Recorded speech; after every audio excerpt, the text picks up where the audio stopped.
Much more active with their hands, their physicality on this end of the floor, not allowing easy passes. 10 Brooklyn turnovers. Dinwiddie. Allen the roll and the stuff. Jarrett Allen. But the left arm is where he gets Teagan. Yesmo, presented by East West Bank, your financial bridge. Double teamed. Anderson got to the basket, blocked from behind by Gallinari. Huge block by Gallo, using his length. All the way to the basket for the Jazz. All 5 Clipper starters in the scorebook. Timeout will be taken by J.B. Bickerstaff and the Grizzlies. Gallo. The Clippers edge ahead by 1. Great job by Gallinari, just getting it done on both ends of the floor. Timing Kyle Anderson with the block, coming back down on the other end with the huge two-hand jam, Ralph.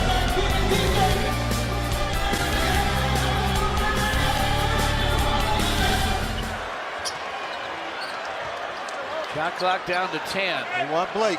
Blake against Tucker, shot clock at 7. Blake trying to handle outside. Bumped by Ennis, turns, fires.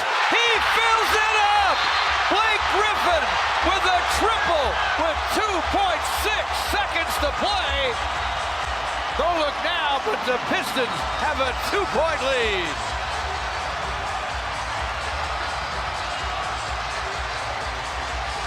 Blake and Andre each have 23. But way more important than that, the Pistons lead the Rockets 98-96.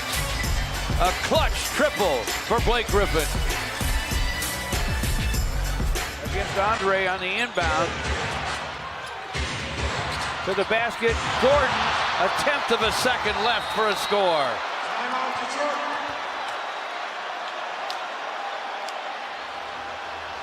(98-98). Just 1/10 of a second to play in regulation.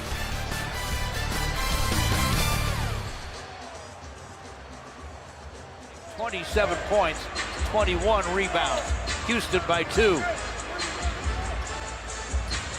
That looked like it was going to be one-on-one for Chris Paul all the way up until it wasn't. And Blake Griffin went by James Harden like a jet and threw it down to tie the score at 103. Got it back. Rocked the dribble. So to come back against, or to come back after what Serena said, you just block the guy out. Yeah, absolutely. And she makes a great point in that. Oh, look at that. Joel Embiid escaping and slamming. Oh. They've gone AWOL. I'm sure you'll hear from him soon, Jack. Here's Van Vliet behind the back. They get the switch. OG corner 3. Anunoby knocks it down. At the end of the quarter, Raptors have made 7 of their last 8. 44% for the former Michigan State standout, and that's off the mid. Oh my! It's TJ Leaf. Nice job following it by TJ, but you know under the basket he had to come back. And here's just going quick and coming with a strong finish. So around the basket, last 2 plays, Pacers have been really good. How about TJ Leaf going to get 3. They've outscored San Antonio 11-1. Mills no good. It's tipped out. Gay got it. 1 second. Mills at the buzzer, and they will count it on a second chance opportunity for Patty Mills. Yeah, Nate McMillan is looking for why there wasn't a foul on the TJ Leaf play. The size became a factor on this last play because the shot is taken, and as you can see.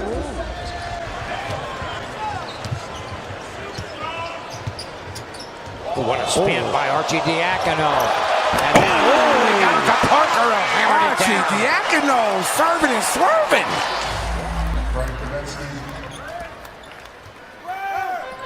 6 seconds to end this first quarter. Shooter picks it up. Dive by Adams to the rim. Missed his first one. Plenty of time. The redirect is good. It's just great focus by Steven Adams.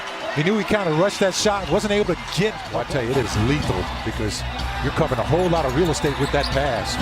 Now the lob off the pick and roll. This time, Jeremy Grant sky. Michael on this lob. Oh, I tell you, we can only watch in admiration as he somehow controls it with one hand. You see where the ball was in his hand, almost at the top of the square. Lamb veers back on Burton. Little backdoor cut and a turnover. Westbrook out of the perimeter. Dishes it off. Burton cuts across and throws it down. And Westbrook with a congratulatory bump to Deontay Burton. So we've seen the three from the two-way player. We've seen him get out in transition, and we've seen the authoritative dunk as Burton sidesteps Bridges with authority. I'm just telling you, the way that Ersan makes that charge look is as important as it being in the right spot. He takes that hit, those heels don't move. Drive, kick. Ersan at the buzzer.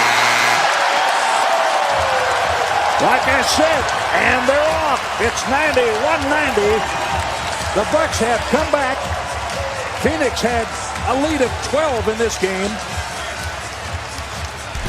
Ersan Ilyasova taking 2 charges late in the third quarter, hitting at the buzzer, and now we have a game. Phoenix by 1 with 12 minutes to play.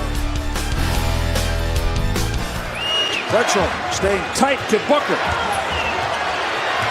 Brogdon has Crawford. Jamal Crawford hits the shot with 8/10 from the free throw line. Phoenix leads by 2. Oh my. There's not a guy in the world that can hit tough shots at a percentage better than Jamal Crawford. This guy's 19th season. He's herky and jerky, finds ways to make shots. The league's all-time leading 4-point play guy. Gets fouled, still finds ways to make it. They were trying to get the ball to Booker. Bledsoe, great shot, denying the ball. Now let them get it. Malcolm Brogdon, great shot, great kick test. Jamal Crawford, on this play, better on offense than Malcolm was on defense.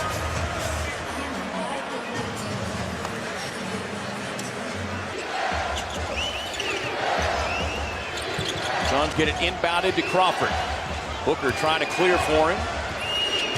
Crawford outside. They were trying to get into the hands of Booker, but instead, Jake crossover with it, raising up for the shot, and cashing in the mid-range. The veteran Jake crossover with .8 knocks it down. There's no question they were trying to get the ball to Devin Booker. The defense was solid on him, and you love Jamal Crawford, the veteran, saying, okay, I got this. I can't get it to you. And he does a great crossover, which we've seen several times tonight. Goes right by Brogdon and nails it. What about his shooting? But to your point, what if he just decides to only dunk? My goodness, he'd still be just fine. I'm telling you, Stotts. Oh, that's 4 for 4 on hammers. Terry Stotts the other night before the game said, why do people talk about Giannis shooting threes? He does some other things pretty well. He might not even need a jump shot. Stotts, that was coming from a scared visiting coach. He's watching him do this every night, throw it down, look around like, you guys are letting me dunk again, but if I was an opposing team, I wouldn't want him to learn to shoot threes either. I'm going to try to track his dunks tonight. 4 for 4. The conference right now playing well in second place, and then you come back and you got to be ready to play for them no matter where you're playing, especially as you're going on guard. Well, Gordon got loose, and he throws one down. Look back for the rebound. Push to the middle. Push to the middle. The lob! Durant never stopped running. He had McGee rim running. Instead, he tries to get it and does to Ingram.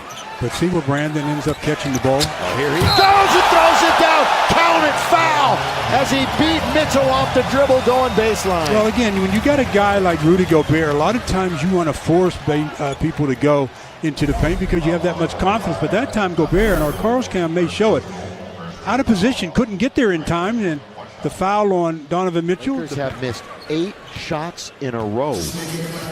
Thus, you see a 4-point game. Yes, and thus you try to get this drought out of the way before the quarter's over. Shot clock is at 7, game at 18. Ingram down the middle, he goes, throw it down on Brandon, right down the middle. Again, a change of direction. Goes to a little bit of a high. Real good look as they take us through the glass. Change of direction down the gut end. Woo! Look out of the way, Derek Favors. And he just waved at Brandon as he went by.